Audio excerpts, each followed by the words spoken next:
ॐ श्रीं ह्रीं क्लीं ग्लौं गं गणपतये नमः। परवरद सर्वजनं मे वशमानय स्वाहा। ॐ ऐं ह्रीं श्रीं श्रीमात्रे नमः। शिवशक्त्यैकरूपिण्यै नमः। ॐ नमः शिवाय। ॐ ॐ ॐ श्रीगुरुभ्यो नमः। మొగలచర్ల వేణుగోపాల దత్తాత్రేయ నమః. ఓం నమో నారాయణాయ. నారాయణ అష్టాక్షర మహాత్మ్య స్తోత్రం. ఓం నమో నారాయణాయ అష్టాక్షర మహాత్మ్యం. శ్రీశుక ఉవాచ किं जपमुच्यते तात सततं विष्णुतत्परः संसारदुःख सर्वेषां हिताय वद मे पितः। व्यास उवाच अष्टाक्षरं प्रवक्ष्यामि मन्त्राणां मन्त्रमुत्तमं यं जपन्मुच्यते मर्त्यो जन्म संसारबन्धनात्। हृत्पुण्डरीकमध्यस्थं शङ्खचक्रगदाधरम् एकाग्रमनसा ध्यात्वा विष्णुं कुर्याज्जपं द्विजः। एकान्ते निर्जनस्थाने विष्णवग्रे वा जलान्तिके जपेदष्टाक्षरं मन्त्रं चित्ते विष्णुं निधाय वौ। ॐ नमो नारायणाय। ॐ नमो नारायणाय। ॐ नमो नारायणाय। ॐ नमो नारायणाय।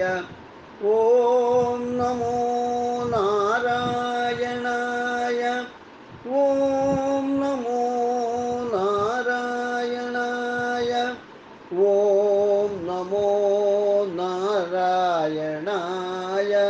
ॐ नमो नारायणाय।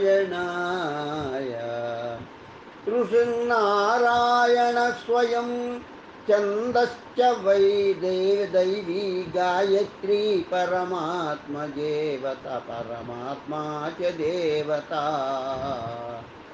शुक्लवर्णं च ओङ्कारं नकारं रक्तमुच्यते। ओकारं वर्णदकृष्णं नाकारं रक्तमुच्यते। राकारं कुङ्कुमाभं तु यकारं पीतमुच्यते। नाकारमञ्जनाभं तु यकारं बहुवर्णकम्। ॐ नमो नारायणायेति मन्त्रः सर्वार्थसाधकः भक्तानां जपतां तात अर्धस्वर्गमोक्षफलप्रदः। वेदानां प्रणवेनैष सिद्धो मन्त्रः सनातनः।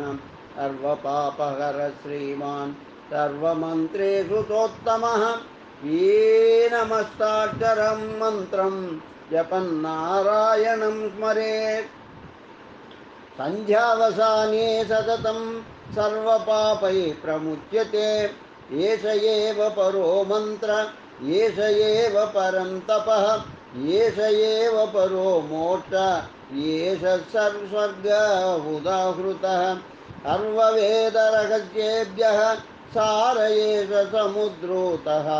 विष्णुना वैष्णवानां हि हिताय मनुजां पुरा। एवं ज्ञात्वा ततो विप्रो षष्ठाक्षरमिमं स्मरेत्। ज्ञात्वा शुचिशुचौ देशे जपेत् पापविशुद्धये। जपे दाने च होमे च गमने ध्यानपर्वसु। जपेन्नारायणं मन्त्रं कर्मपूर्वे परापरे तथा। जपे सहस्रं नियुतं शुचिर्भूत्वा समाहितः। मासि मासि तु द्वादश्यां विष्णुभक्तो द्विजोत्तमः। ज्ञात्वा शुचिर्जपेद्यस्तो नमो नारायणं शतं।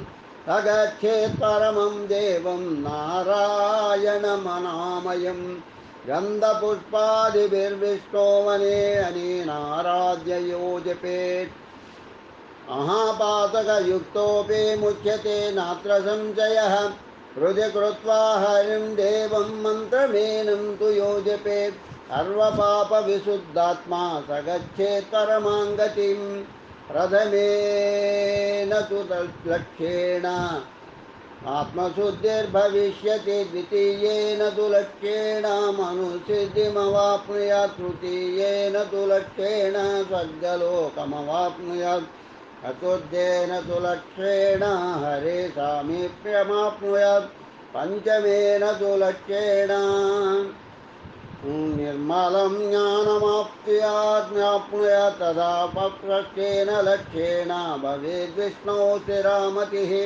सप्तमेन तु लक्ष्येण स्वरूपं प्रतिपद्यते अष्टमेन तु लक्ष्येण निर्वाणमधिगच्छति ॐ नमो नारायणाय ॐ नमो नारायणाय ॐ नमो नारायणाय ॐ नमो नारायणाय ॐ नमो नारायणाय ॐ नमो नारायणाय ॐ नमो नारायणाय ॐ नमो नारायणाय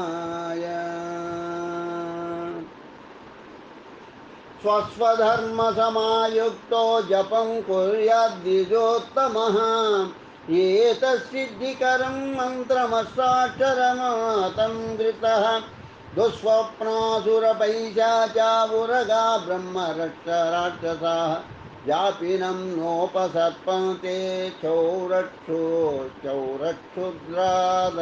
क्षुद्राधयस्तदा एकाग्रमनसा व्यग्रो विष्णुभक्तो दृढो रतः जपेन्नारायणं मन्त्रमेतन्मृत्युभयापहम् ॐ नमो नारायणाय ॐ नमो नारायणाय ॐ नमो नारायणाय ॐ नमो नारायणाय ॐ नमो नारायणाय ॐ नमो नारायणाय ॐ नमो नारायणाय ॐ नमो नारायणाय मन्त्राणां परमो मन्त्रो देवतानां च दैवतं गुह्यानां परमं गुह्यमोङ्काराद्यस्ता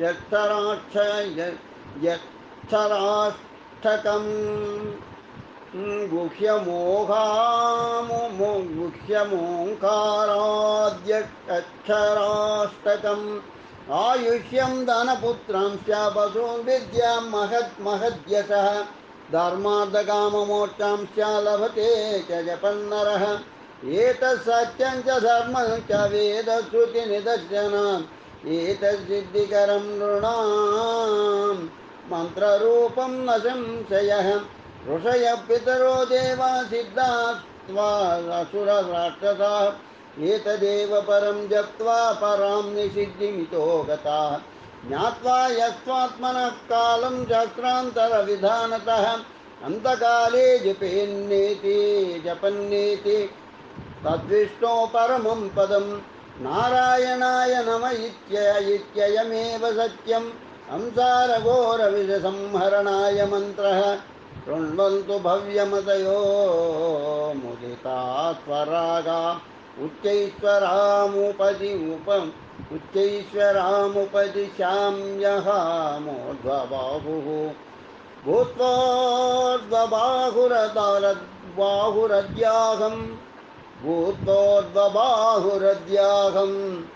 सत्यपूर्वं ब्रवीम्यहं ये पुत्रशिष्या शृणुत न मन्त्रोऽष्टाक्षरात् परः सत्यं सत्यं पुनः सत्यं मुत्कृष् मुत् मुत् मुत् मुत्क्षिप् मुत्क्षिप्य मुत्क्षिप्य भुजमुच्यते भूत्वोर्धबाहुरद्याहं सत्यपूर्वं ब्रमीम्यहं हे पुत्रशिष्या शृणुतन मन्त्रोऽष्टाक्षरात् परः सत्यं सत्यं पुनः सत्यमुच्चिप्य भुजमुच्यते वेदाशास्त्रं परं नास्ति न देव केशवात् परः आलोच्य सर्वशास्त्राणि विचार्य च पुनः पुनः इदमेकं सुनिष्पन्नं ध्येयो नारायणः सदा इत्येतत् प्रोक्तं शिष्याणां तव पुण्यदं कदाश्च विविधाः प्रोक्ता मया भज जनार्दनम् अष्टाक्षरमिमं मन्त्रं सर्वदुःखविनाशनं जपपुत्र महाबुद्धे यदि सिद्धिमवाम् अभीप्ससि इदं स्तवं व्यासमुखात् निःसृतम् इदं स्तवं व्यासमुखात् निःसृतं सञ्जात्रये ये पुरुषाः पठन्ति ये धौत पाण्डुरपटा इव राजहंस संसारसागरमपेतभयास्तरन्ति ॐ नमो नारायणाय ॐ नमो नारायणाय ॐ नमो नारायणाय ॐ नमो नारायणाय ॐ नमो नारायणाय ॐ नमो नारायणाय ॐ नमो नारायणाय ॐ नमो नारायणाय ॐ नारायणाय इति नारायण अष्टाक्षरमाहात्म्यस्तोत्रं सम्पूर्णम् अथ वामनस्तुतिः अव्याद्वो वामनो यस्य कौस्तुभप्रतिबिम्बिता कौतुकालोकिनी जाता जातिरवजगत्त्रयी अङ्घ्रिदण्डो हरेरोर्ध्वमुत्क्षप्तो मुत्क्षप्तो बलिनिग्रहे विधिविस्तरपद्मस्य नालदण्डो मुदेस्तुनः खर्वग्रङ्घ्रिविमुक्तसाङ्गविलसद्वक्षुस्फुरत्कौस्तुभं निर्यन्नाभिसरोजकुड्बलपुटे गम्भीरसामध्वनि पात्राव्याप्तिसमुत्सुकेन बलिना सानन्दमालोकितं पायाद्वक्रमवर्धमानमहिमाश्चर्यं मुरारेर्वपुः हस्ते शस्त्र क्रीडाङ्कितोरुणविभागीर्मिरे मीरितोरस्थलो नाभिप्रेङ्कदलिर्विलोचनयुगत्प्रोद्भूतसीतापतपः बाहूर्मिश्रितवह्निरेतदतदिति व्याक्षिप्तवाक्यं कवेः तारैरध्ययनैर्हरन् बलिमनः प्रापायाज्जगद्वामनः स्वस्ति स्वागतमद्यहं वद विभो किं दीयतां मेदिनी कामात्रा मम विक्रमत्रयपदं दत्तं जलं दीयतां मा देहीत्युशनाब्रवीदरिरयं पात्रं किमस्मात् परम् एत्येवं बलिनार्चितो मखमुखे पायात्सवो मा वामनः स्वामी सन्भुवनत्रयस्य विकृतिं नीतोऽसि किं याज्ञया यद्वा विश्वसृजा त्वयैव न कृतं तद्दीयतां ते कुतः दानं श्रेष्ठतमाय तुभ्यमतुलं बन्धाय नो मुक्तये विज्ञप्तो बलिना निरुत्तरतया ह्रीतो हरिः पातु वः ब्रह्माण्डश्चत्रदाण्डस्य तद्धृतिभवनाम्भोरुहो नालदण्डः तोडीनौकूपदण्डः क्षारदमरसदमरसरि हरित्पट्टिकाकेतुदण्डः स्तोत्यश्चक्राक्षदण्डश्रीभुवनविजयस्तम्भदण्डोऽङ्घ्रि अङ्घ्रिदण्डः श्रेयस्त्रैविक्रमस्ते वितरतु विबुधद्वेषिणां कालदण्डः यस्मादाक्रामतोऽद्यां गरुडमणिशिलाकेतुदण्डायमानाम् अमन्मानादास्तो अच्योतं क्या भवसे भवासे सुरसरिदमला वैजयन्तीव कान्ता भूमिस्थो यस्य निस्तधान्यो भुवनगृहमहस्तम्भशोभं ददानः पातामितौ पयोजोदरललितलौ तलौ पङ्कजाट्यस्य पादौ कस्त्वं ब्रह्मण पूर्वः क्व च तव वसतिरवसतिर्याखिला ब्रह्मसृष्टिः हस्तेनाथो ह्यनाथः क्व स तव जनको नैव तातं स्मरामि किं ते अभीष्टं ददामि त्रिपदपरिमिता भूमिरल्पं किमेतत् त्रैलोक्यं भावगर्भं बलिमिदमवदद्वामनो वः सपायात् इति वामनस्तुतिः ॐ श्रीकृष्णाय नमः। ॐ क्लीं श्रीकृष्णाय नमः। ॐ क्लीं श्रीकृष्णाय नमः। ॐ क्लीं श्रीं क्लीं ॐ क्लीं श्रीकृष्णाय नमः। ॐ क्लीं श्रीकृष्णाय नमः। ॐ नमो नारायणाय। लोका समस्ता सुखिनो भवन्तु। लोका समस्ता सुखिनो भवन्तु। लोका समस्ता सुखिनो भवन्तु। ओम शांति शांति शांति। स्वस्ति।